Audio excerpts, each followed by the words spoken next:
Yep.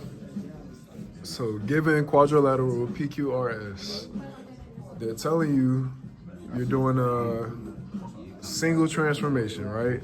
So a single transformation is like a shift or a slide. It's gonna remain balanced. Same thing shown here. Then the next part, you got quadrilateral. This is for the second transformation. It says the image is also the same, basically, after the single transformation. So we're making two total transformations happening.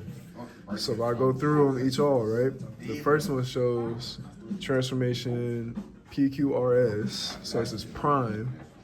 It says it's formed with just solely moving 4 units to the right and 5 units down. So we haven't altered anything. So visualize something like this.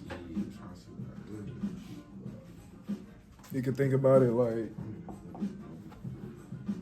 here's my quadrilateral.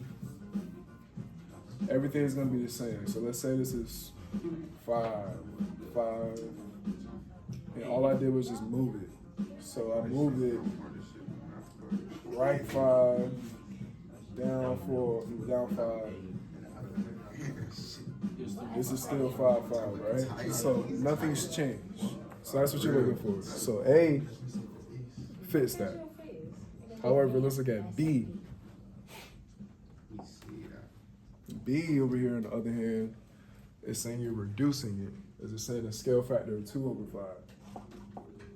So that's meaning that 5, 5 that initially I had here. So that 5, 5 I initially had it here. This has been times, let's say 2/5. So this is gonna change. So instead of this 10/5, so let's go down to 2, right? So it's no longer 5, 5, it's been reduced down to 2. So that's not what we're looking for. Yeah, we changed it. Yep. C is telling us we just moved it clockwise. So this could work. This is saying I'm shifting this, going over here. So this will still be, let's say, 5, 5, but now it's just facing a different direction. So that works. D, it starts off that way, where it tells us we move 90 degrees clockwise, which is cool. So if I had this, I'm moving at 90 degrees now. It's still the same, which is fine. However, they're telling us a scale factor down in the center. So now we're reducing that. So that doesn't work. That's kind of like B. But now if I look at E,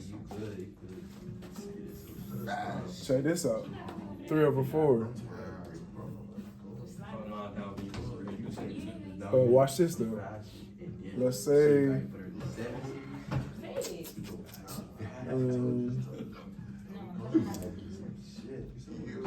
yeah, let's try it. So for the sake of it,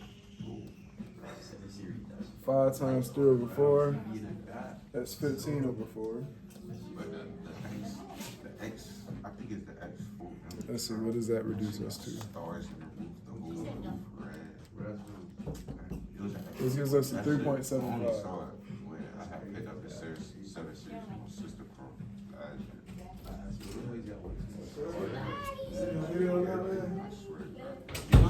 You ain't see me on the video?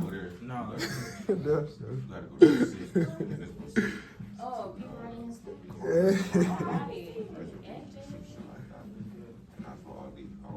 It's time to go viral. It's time to go viral, Miss Thompson.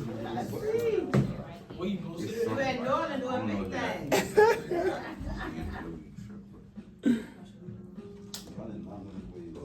Hold on. Mr. Jackson, you have a video of it? No, I don't personally have a video. Not clear or anything. I thought you posted it.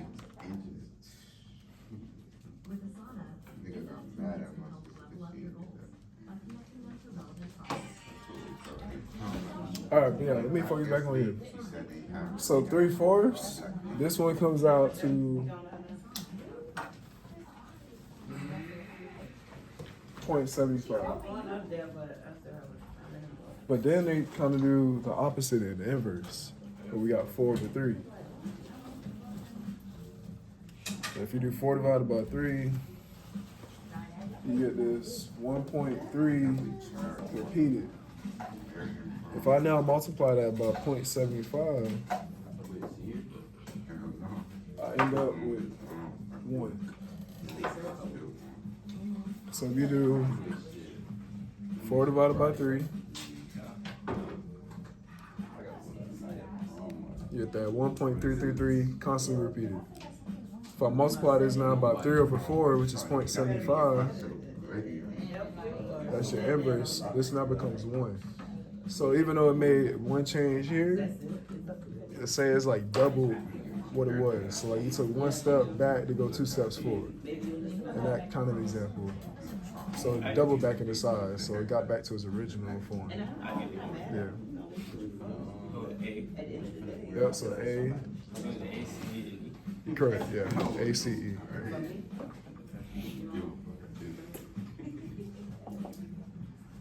We have